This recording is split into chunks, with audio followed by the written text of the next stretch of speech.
Bacaan pertama diambil dari Yakobus 5 ayat 9 sampai 12.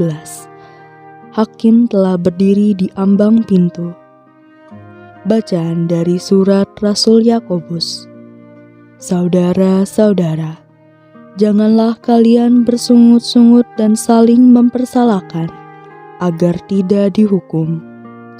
Ingatlah, hakim telah berdiri di ambang pintu. Saudara-saudara, turutilah teladan penderitaan dan kesabaran para nabi yang telah berbicara demi nama Tuhan. Sesungguhnya kami menyebut mereka berbahagia, yaitu mereka yang telah bertekun. Kalian telah mendengar ketekunan Ayub, dan kalian telah tahu apa yang akhirnya disediakan Tuhan, yang Maha Penyayang dan penuh belas kasih. Tetapi saudara-saudara, yang terpenting ialah jangan kalian bersumpah demi surga, maupun demi bumi, ataupun demi sesuatu yang lain. Jika ya, hendaklah kalian katakan ya. Jika tidak, hendaklah kalian katakan tidak, agar kalian tidak terkena hukuman. Demikianlah sabda Tuhan. Bacaan Injil diambil dari Markus 10 ayat 1 sampai 12. Yang dipersatukan Allah janganlah diceraikan manusia. Inilah Injil suci menurut Markus. Pada suatu hari, Yesus berangkat ke daerah Yudea dan ke daerah seberang sungai Yordan. Di situ orang banyak datang mengerumuni dia, dan seperti biasa Yesus mengajar mereka. Maka datanglah orang-orang Farisi hendak mencobai Yesus. Mereka bertanya, "Bolehkah seorang suami menceraikan istrinya?" Tetapi Yesus menjawab kepada mereka, "Apa perintah Musa kepada kamu?" Mereka menjawab, "Musa memberi izin untuk menceraikannya dengan membuat surat cerai." Lalu Yesus berkata kepada mereka, "Karena ketegaran hatimulah Musa menulis perintah itu untukmu, sebab pada awal dunia Allah menjadikan mereka pria dan wanita. Karena itu pria meninggalkan ibu bapanya dan bersatu dengan istrinya. Keduanya lalu menjadi satu daging.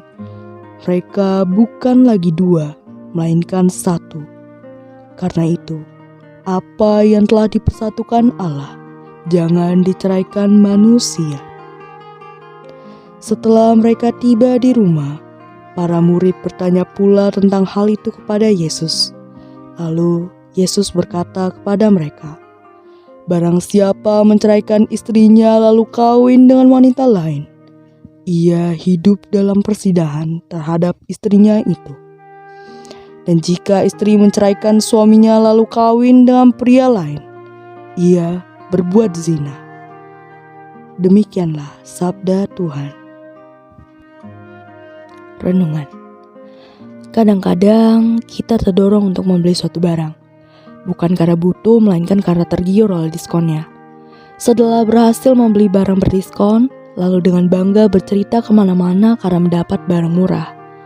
Akhirnya teman kita yang mendengar hal itu buru-buru juga berbelanja barang yang kita ceritakan, meski tidak butuh karena ikut tergiur dengan diskon yang diberikan. Ilustrasi di atas relevan dengan bacaan Injil hari ini. Pria dan wanita menikah, dipersatukan oleh ikatan cinta dan komitmen. Namun lucunya, orang Farisi bertanya tentang perceraian. Pernikahan merupakan sesuatu yang diperjuangkan, bahkan diimpikan. Namun yang dipikirkan adalah kemungkinan perceraian. Itulah yang disebut cara berpikir diskon.